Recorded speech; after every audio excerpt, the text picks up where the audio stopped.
Okay, so I want agent mode to help me generate a Python SDK for this collection that includes functions to create, send, and cancel invoices, add proper error handling for 400 and 500 responses, retry logic with exponential backoff for rate limiting, and detailed doc strings, include an example script that authenticates with OAuth 2 and creates a test invoice.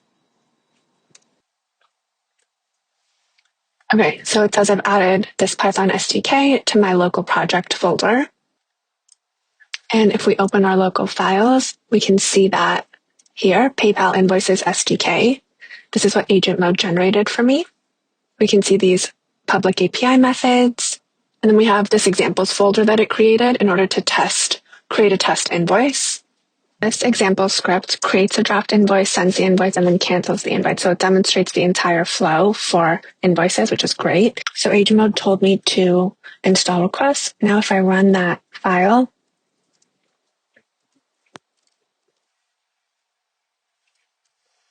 and we can see it created an invoice, it sent the invoice, and it canceled the invoice.